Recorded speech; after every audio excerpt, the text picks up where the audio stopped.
శ్రీకాకుళం జిల్లాలో విద్యుత్ ఛార్జీల తగ్గింపు కూటమి ప్రభుత్వ ఘనత అని ఆముదాల వలస MLA PUC chairman Koona Ravikumar అన్నారు.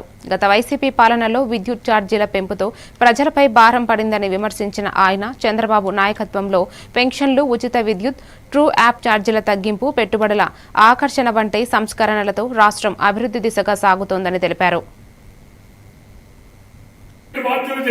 ప్రభుత్వాలు మారినంత మాత్రాన ప్రభుత్వాలు చేసుకున్నటువంటి అగ్రిమెంట్స్ ఎప్పుడు కూడా మారవు.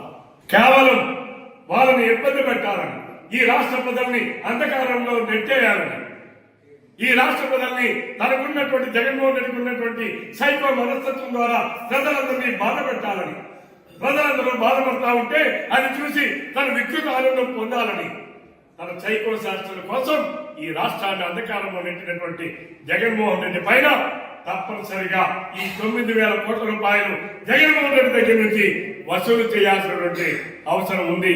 ప్రజలారా ఆలోచించండి. జగన్మోహన్ రెడ్డి సాగించినటువంటి ఆర్థిక విధ్వంసం ప్రతి ఒక్కరూ గుర్తుపెట్టుకోండి. అప్పుడే మళ్ళీ మనం మన రాష్ట్రాన్ని ముందు చూపుగా నడిపించుకోవడానికి ప్రతి ఒక్కరికి కూడా ఆలోచన వస్తుంది.